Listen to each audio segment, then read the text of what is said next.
Started shaping is when I was about 16, winter of 68, 69, and all I wanted to be is a good shaper. I knew I couldn't be a good surfer, but I said to myself, I want to be the best shaper. I used to get blanks from a fellow named Mitch, who's still in business in La Jolla, and resin, and for about $30 I could build a new board and ride it for a month or two and sell it and easily get my money out of it.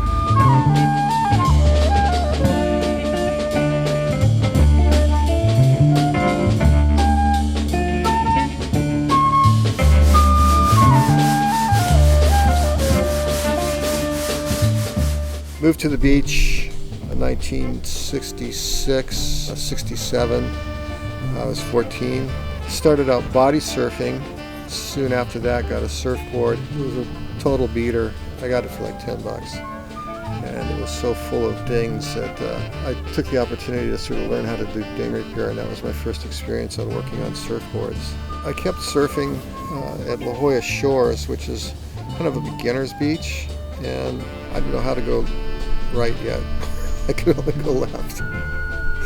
So I was out there one day, and a couple of the older guys that are really good surfers just couldn't take it anymore, and he yelled at me and told me basically to go away. And my feelings were so hurt. So I put my head down and trudged up the beach past the pier, and I found this place with really, really good lefts at the bottom of some cliffs with virtually nobody out in the water.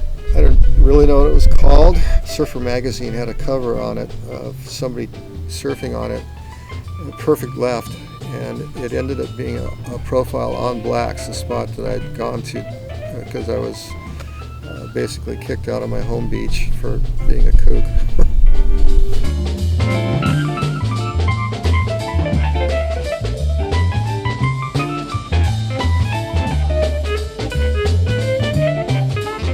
I finally made my decision to go off on my own in '85.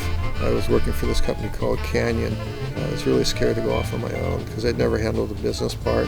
I had a 3-month backlog for the Canyon boards, and I made a commitment to meet all of the obligations and get those shaped. And meanwhile, the orders were stockpiling for the new Rusty label. And so all my worries about income were abated, and I focused 100% on the Rusty brand.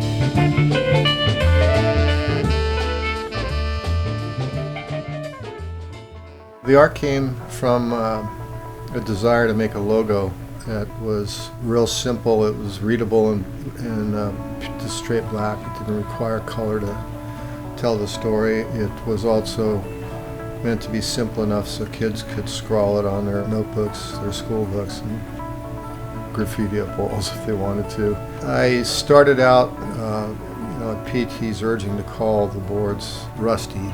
So the early logos was just the word Rusty in different fonts. And then I was wanting to make it more distinctive, so I started to focus on the R. The original R is very small and done in pencil. When I blew it up, all the edges became exaggerated, so it's got all that irregularity to it. It's a result of blowing up something very small to a lot bigger.